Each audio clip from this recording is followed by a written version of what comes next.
Together, we've expanded creative horizons, amplified diverse voices, imagined new worlds, and discovered new dimensions. Pushed boundaries again and again.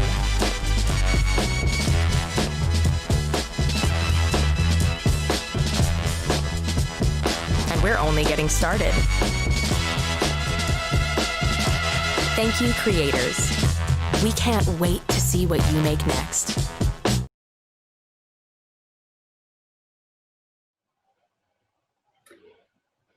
Sego, hello everyone, and welcome to Pathways, working with Indigenous cultures and content.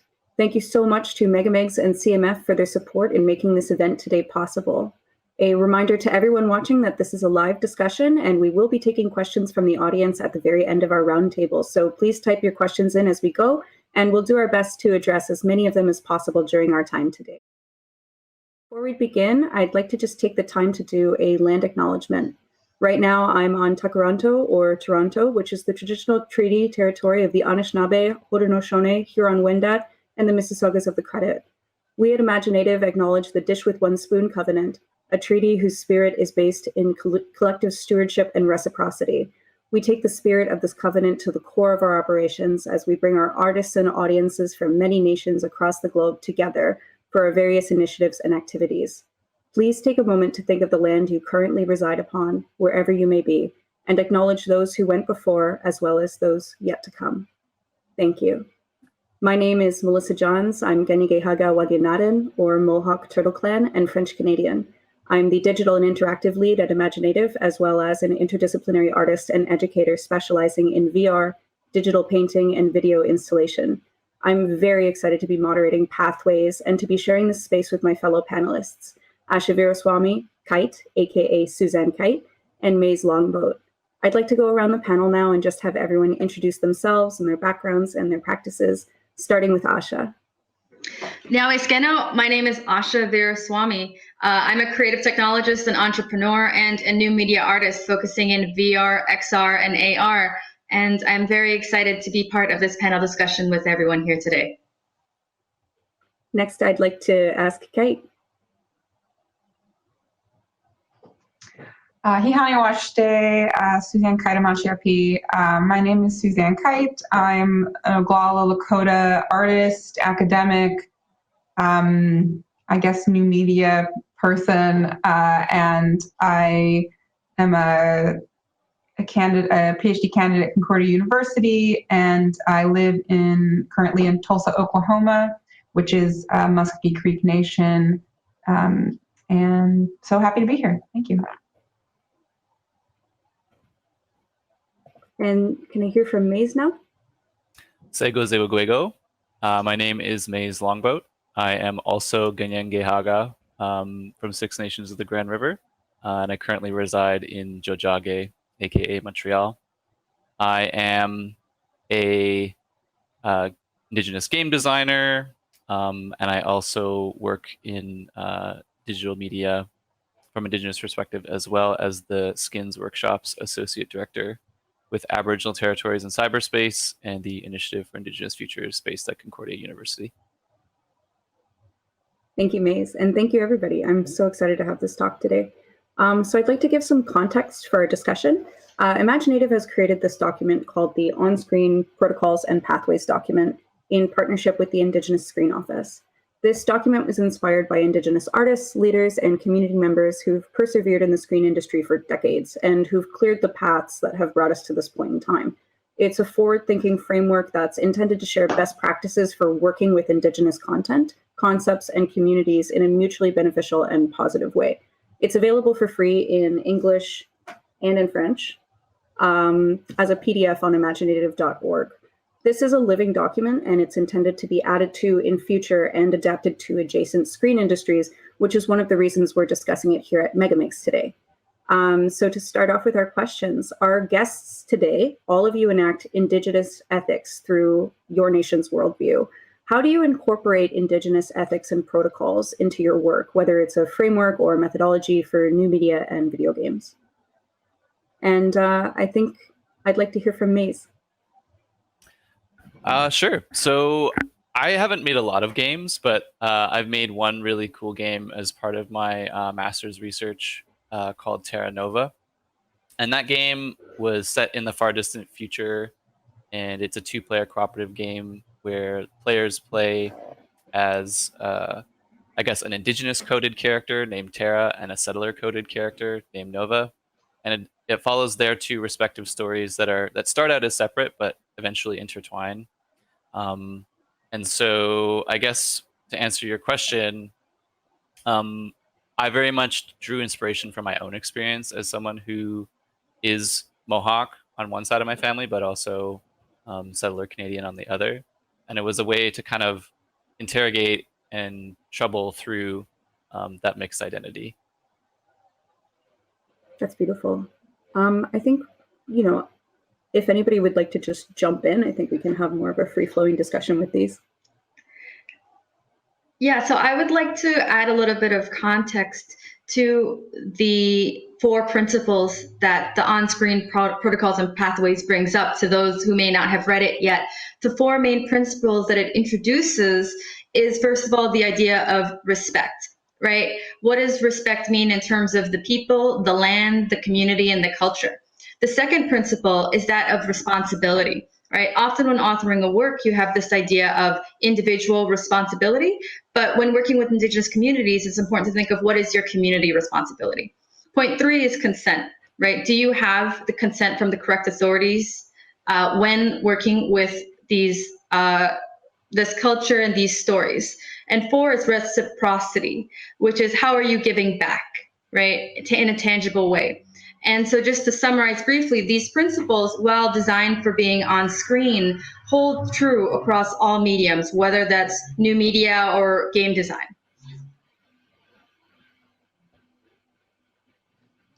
Yeah, in my practice, I do a lot of research into how we can shape protocols to build AI in an ethical way.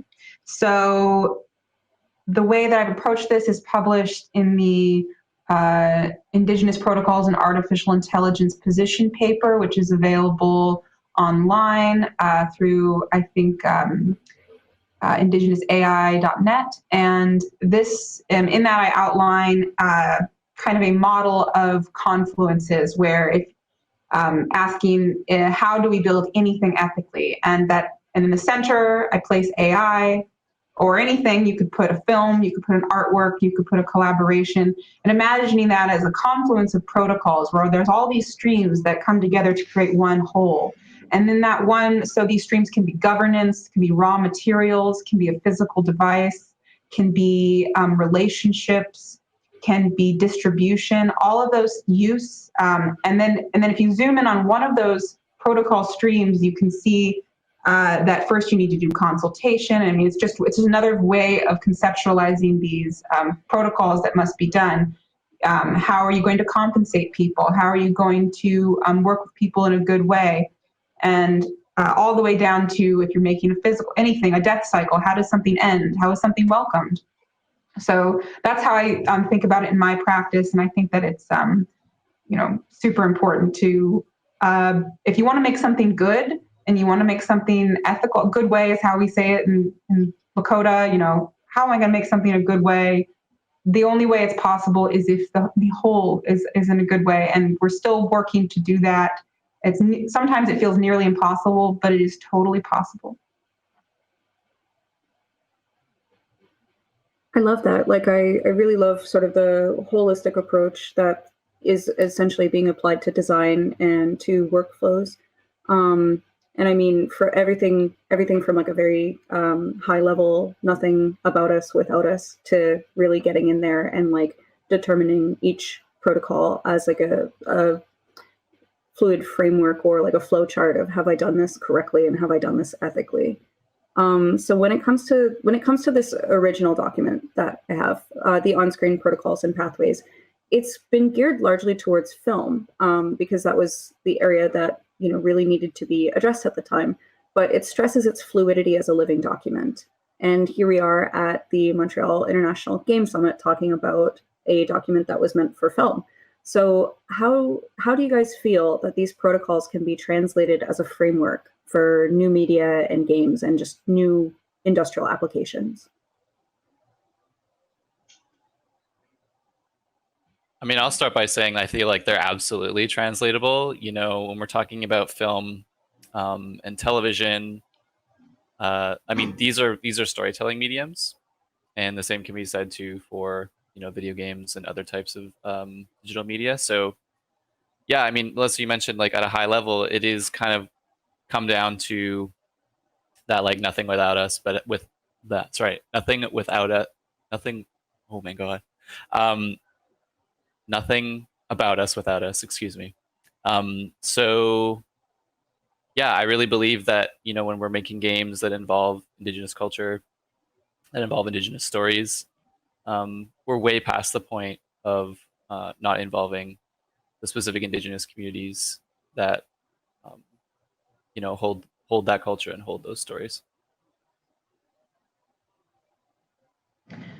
Yeah, I think that, like I said, anything can and should be made in an ethical way, and it is just the challenge of figuring out how to do it. And I always remind myself, when I'm very grateful that I'm entering this conversation about technology so late. I mean, there's so many people who came before me to make it possible to even engage with my culture and with technology at the same time. And I really, that is apparent to me every day. And, you know, one thing I remind myself is that technology is a very flexible word, and not only there's an ethical way to use our traditional technologies, such as our ceremonies, which are, you know, really advanced technologies that help do amazing things, to, you know, let's say an Unreal interactive game.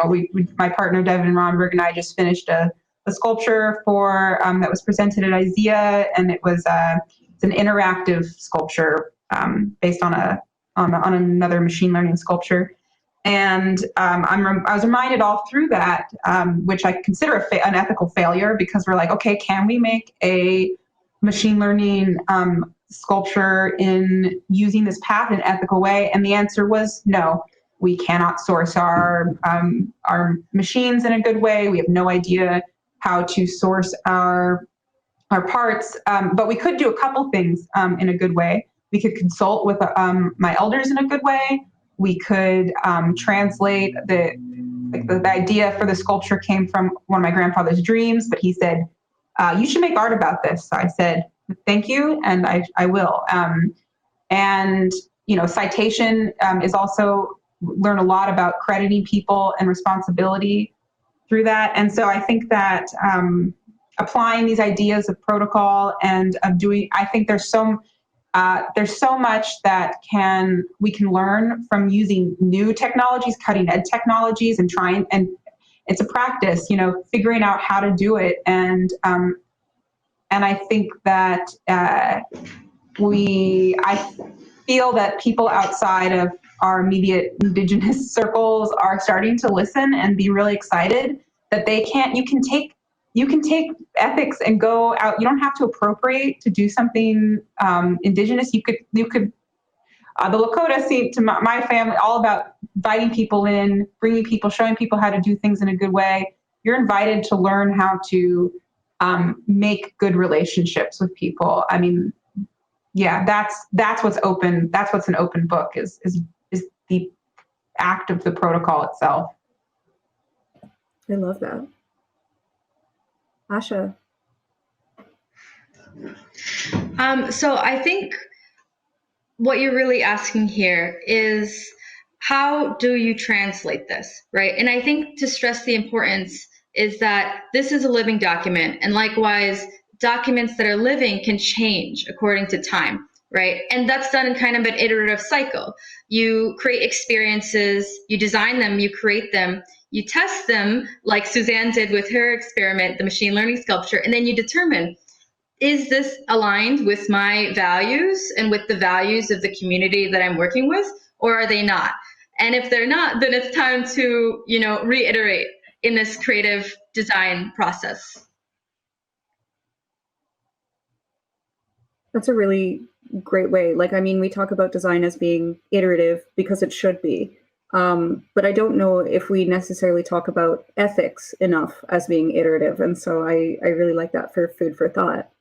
So I'd like to talk about Indigenous narrative sovereignty, which is, I know everyone in this room knows, it's a huge topic.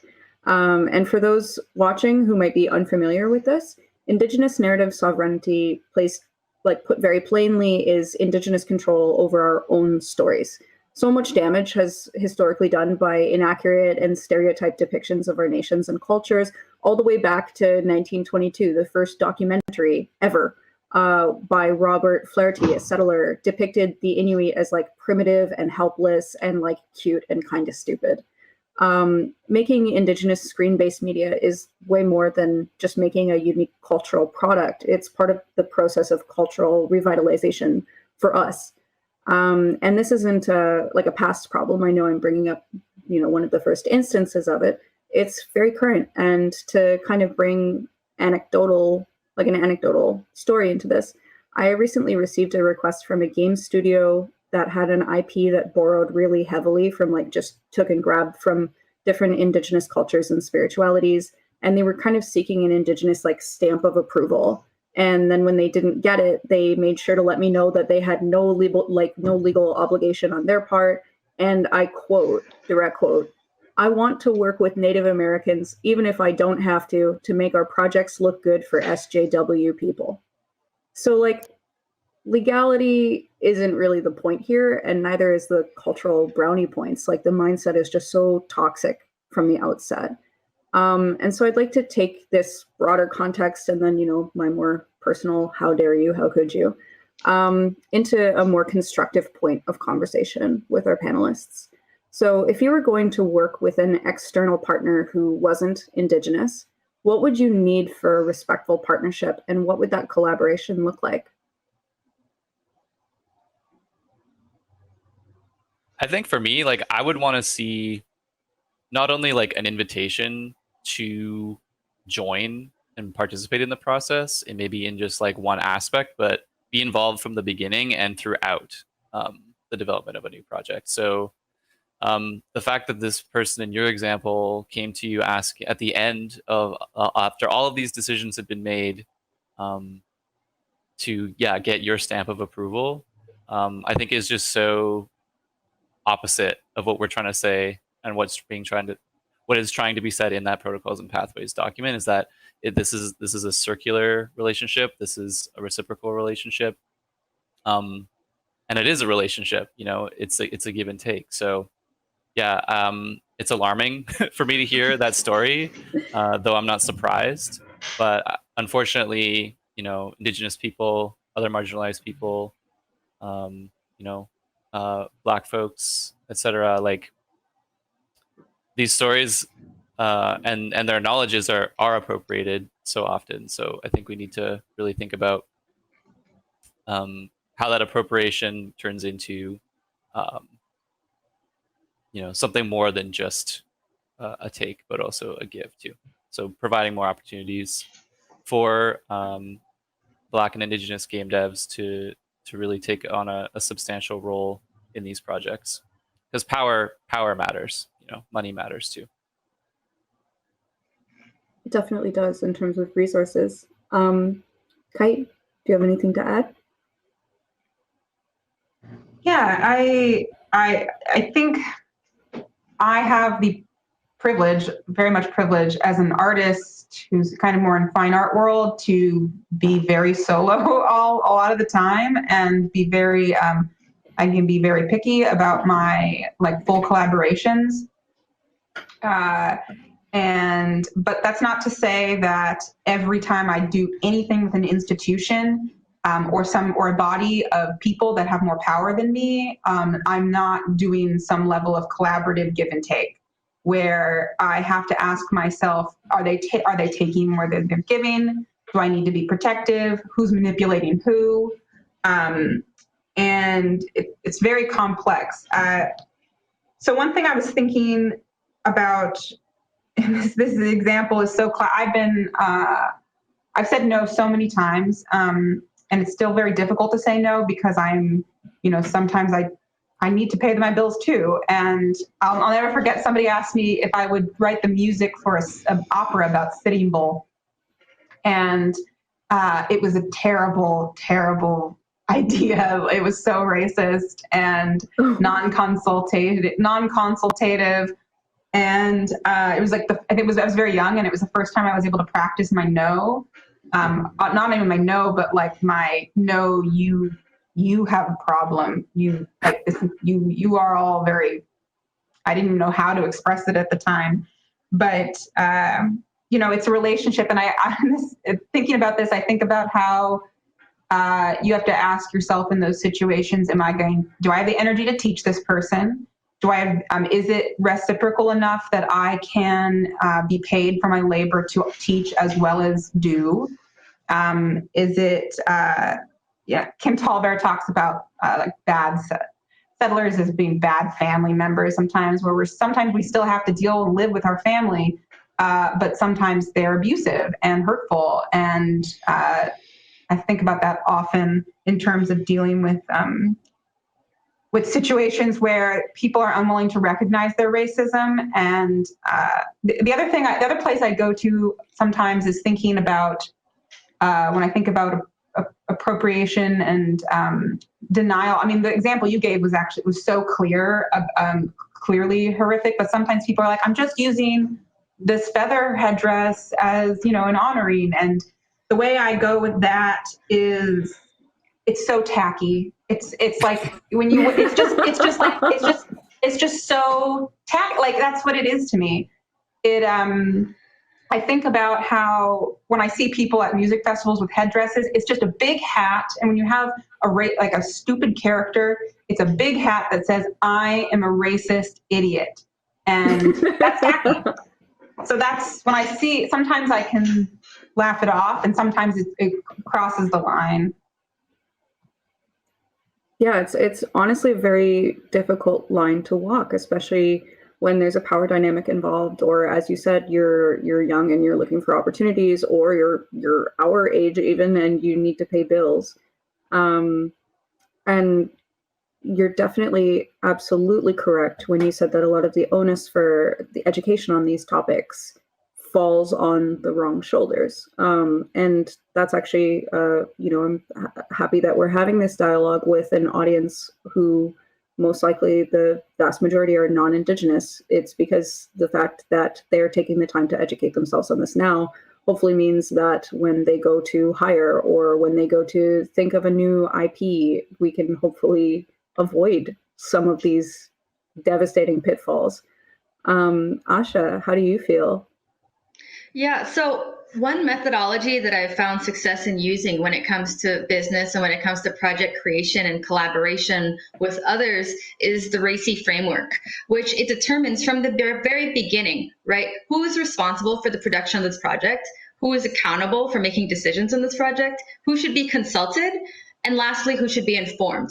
And I think the primary problem with what you mentioned, the example that you gave, is that after this whole game or experience had been developed, they informed you and they said, hey, this is what we've done. Can you give us a stamp of approval, right? And the answer for that is, and your answer for that should have been and was no, right? And the reality is that to elaborate on what Maize was saying, they should have consulted from the beginning of the project. And more than just more than just consulting or informing about things that are happening, you should even take that one level up in this framework and say, okay, you're consulting me, but maybe you even ask the culture whose IP you're using, hey, can you be my accountability check in this? Can I add something that I thought of? Do so. Yeah, the thing about collaboration, and I see, I think, and I write about settler desire a lot, and it is a desire. Yesterday I was in this event, I was peeked into this Zoom thing that Loretta Todd was in, who's a very, very important Indigenous technologist and thinker. And she said about something that it sounded lonely. And I think that I have a lot of empathy towards people who are very sincere about wanting to include Indigenous aesthetics. Even like I know that I know it's beautiful. And the thing is that I hope people take away from this that our cultures are there's so many, they're so diverse, they're so complex, they're so rich. We are so, our people are so wanting to help, wanting to be in conversation with others, wanting to share. Some things can't be shared, so much can be shared. And I think that once people on the outside realize that our philosophies and our cultures are so deep and complex and rich and amazing, and if you gauge with that from the beginning to the end of a project, you're gonna, although it sounds like all these protocols are hard, good things are hard, and you'll get so much out of it if you really collaborate, like truly reciprocally in depth collaborate. And we could be having huge games that are so beautiful and so impactful. I really hope it's soon, you know? Yeah. And like honestly, what an enriching opportunity for everybody involved if it's done right from the beginning. Asha, I just wanted to ask you that if you were going to work with an external partner who is non-Indigenous, what would you need like to say yes to that kind of collaboration? Absolutely. So I recently had this experience with a recent project that I worked in, which is called Ganote, which is a social VR Indigenous town. And in this experience, my technical director was non-Indigenous. And so constant questions came up about, okay, what does culture mean? What does communication mean? And so it was definitely a two-way process that took a lot of talking. It took a lot of talking about even what does the significance of this mean, right? What does it mean to have an Indigenous town in a virtual world? What does this mean in terms of technological sovereignty? And so there was a lot of, I would say, communication and education that happens throughout this process. And I really want to say, when working with others, it's important to be open-minded, and it's important to be willing to continue to learn. Beautiful. So what Kite was saying a little earlier, just about how our cultures are beautiful, and of course people get inspired by them and want to include that, even if it's just on an aesthetic level. That brings me to my next point here. There are so many aspects of our cultures and our communities that are romanticized by subtler audiences. Like people get inspired by these media versions of us, and they want to create their own media that's inspired by us. And it's a little bit like broken telephone. And then if somebody gets called out, they can get defensive, and then that doesn't contribute to positive discussion. It doesn't create greater good. Because sometimes you get that throwaway response that Maize mentioned, just I just admire the culture. I just admire this. I wanted to ask, this is, a bit of a personal question, but for you, where is the line drawn with cultural stories and their interpretations?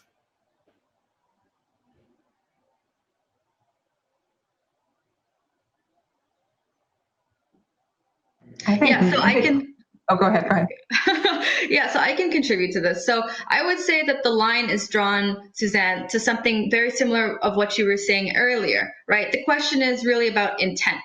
Is the intent of this project to empathize with our culture, or is the intent of this project to exploit our culture?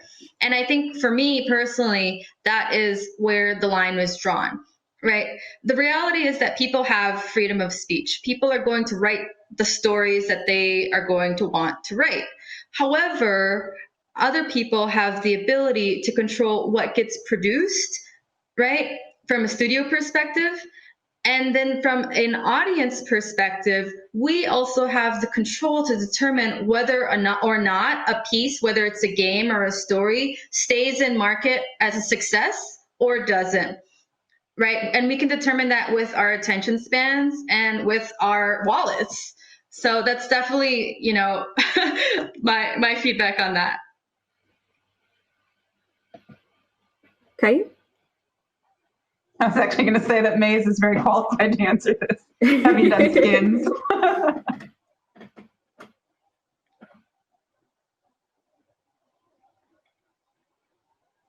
Oh, okay. So I should say something then. Melissa, would you be able to repeat just like the last part of the question again? Yeah, so where do you draw the line in terms of cultural stories and their interpretations?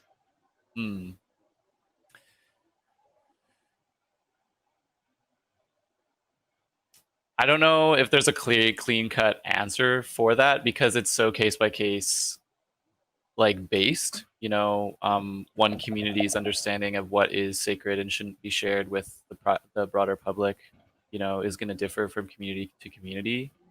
And so it's really about, again, it goes back to the relationship building and how, you know, when there are non-Indigenous collaborators working with Indigenous collaborators on a project, this work never ends. You know, you have to constantly continue to have these conversations over and over again about how, like, what is included, how is distribution handled.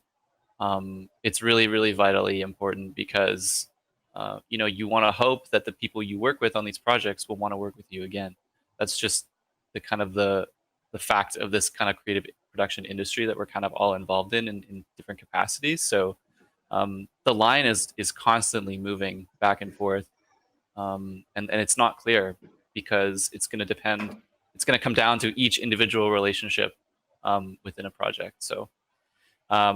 Yeah, I mean, with one of the projects I'm involved in right now, the Skins Workshops for Aboriginal Storytelling and Digital Media, this has been a series of workshops hosted by Aboriginal territories in cyberspace for the past 12 years. And over these past 12 years, they produced 6 different video games that were entirely made by groups, collectives of Indigenous youth participants in the workshops. So over, you know, various amounts of time, but I think it's about 200 hours total.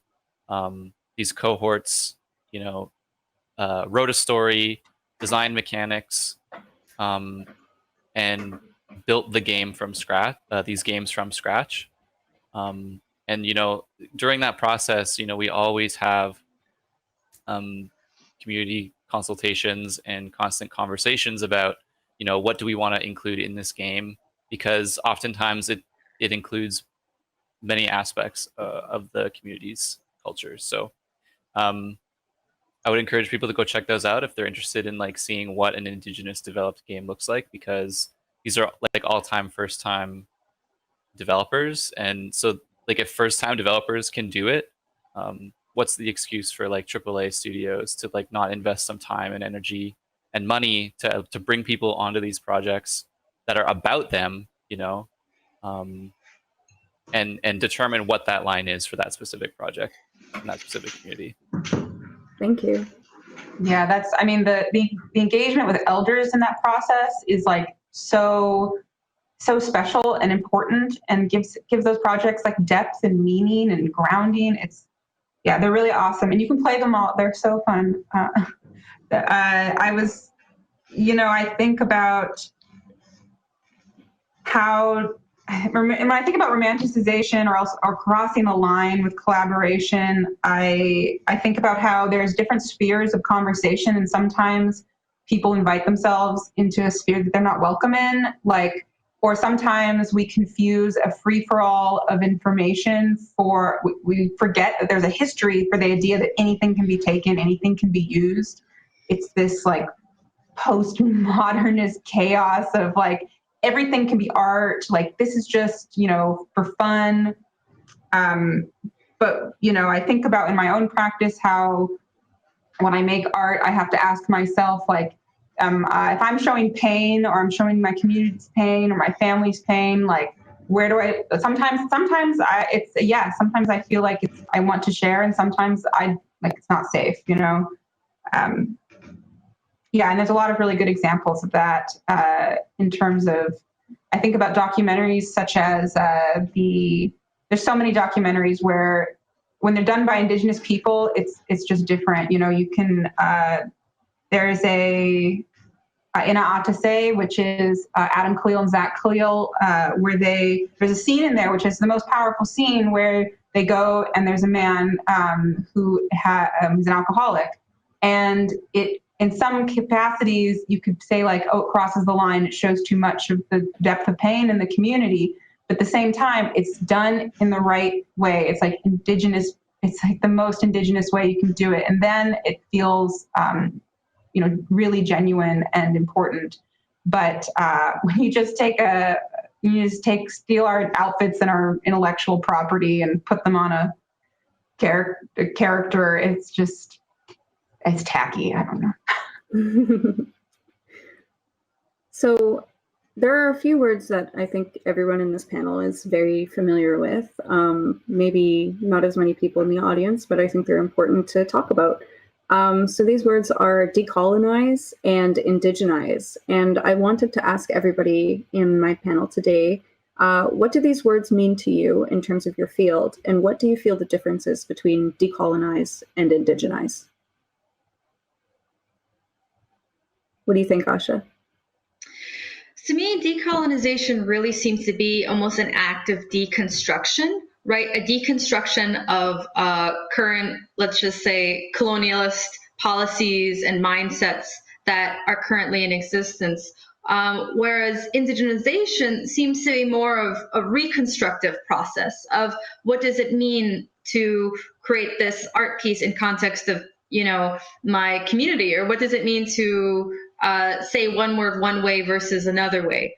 So that's my personal perspective on it. Maize? I would wholly agree. Yeah, I think decolonization, is an active and ongoing interrogation of what structures we're kind of all operating in, especially in these contexts of settler colonial states like Canada and the U.S. So, these systems and structures that we operate in, like, are all encompassing and all surrounding. So wherever we can make interventions into, going against these systems that oppress, I'm all for it. And one of the best ways to do that is through media production and artistic expression, and to serve, in these production spaces, that kind of, deconstruction activities. So I would definitely agree there. And in terms of like indigenization, providing more opportunities for Indigenous people to exist in spaces that, they've existed in physically for thousands and thousands of years. And for their presences to be felt in film, digital media, any type of production-based field.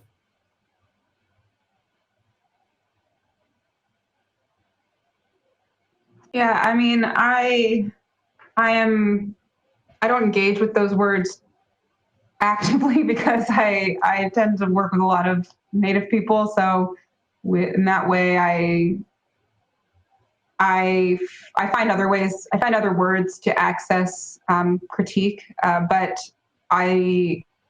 if you're listening and those words aren't familiar to you, I think that the number one recommendation I can say is that reading Tuck and Yang's Decolonization is Not a Metaphor is very helpful, because sometimes it's easy to take these buzzwords and then feel like they're just buzzwords, but they're not. They have histories and they have applications and methodologies, and they're important, even if they're not perfect, And then in terms of indigenization, it's a helpful word to move through large institutions. But I always want to remind people, especially if you're a creator, you're creating things, if you are using something or if you're working with a group of people, it's going to be specific. All things are specific and contextualized. So when I try not to think about, personally, I don't work with indigenization. I think about maybe Lakotaization, like what are Lakota values? How can I be a better Lakota community member? Because it's even more specific in that. It's literally not just Lakota, it's Oglala Lakota, and it's Pine Ridge Reservation, and it's the Batesland. It's like a place where my family lives and where my grandfather thinks, where the place in the world that he sits and thinks. And that's where the seat of, when I think of making something, I'm not indigenized. I don't go into a space and indigenize it. I go in with a very specific contextualized thing. So when you work with people and you're indigenizing your institution or whatever, or decolonizing, you're actually taking very specific contextualized knowledge into the world, into another community. And so that's why you have to be so careful when working. It's really important. Like, it's such a crucial consideration. So we're going to be asking one more question for our roundtable, and then we're going to have about 5 minutes of live Q&A. So for the people watching this, especially our non-Indigenous listeners, we would like you to start looking closer at media that portrays Indigenous themes and cultures and start asking questions. For my panelists, what advice do you have for our audience as potential allies?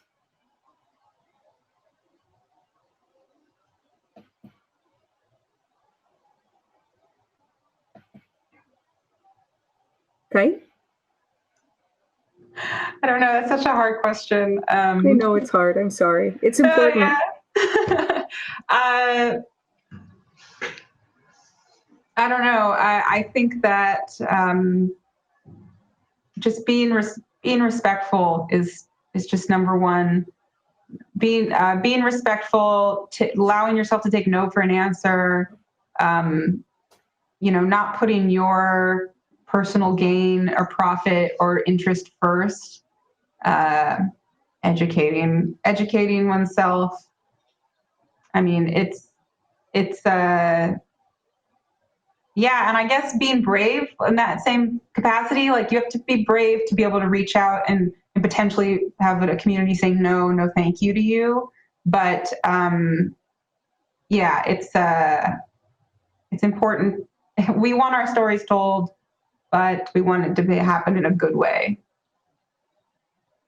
Asha?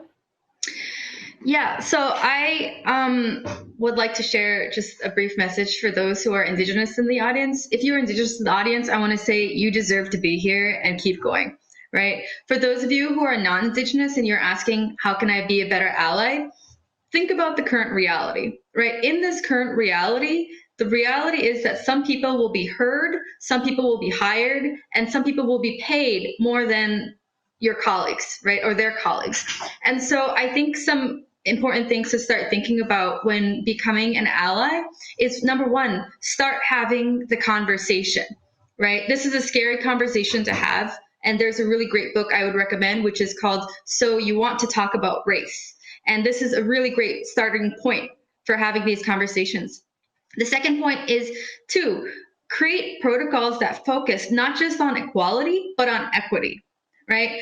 And three, within your organization, whether it's in a personal context or in a business context, start implementing accountability measures and metrics. So that way you can see, okay, this is where we are in the year 2020, but in 2022 or 2025, you can do more, right? And to reinforce what Suzanne was saying, education is the first step. So educate yourself, and thank you for listening. Maize? Yeah, that was incredible. I think, these are thoughts that I have often too. So thank you for articulating it so clearly and so precisely. I think what I'll just say, kind of building off of what Suzanne was saying in regards to like respect, I think oftentimes people, who are approaching including Indigenous culture and content in their projects, are very well intentioned. But I want to highlight that aspect that Suzanne mentioned of being brave and being willing to make mistakes and being willing to learn.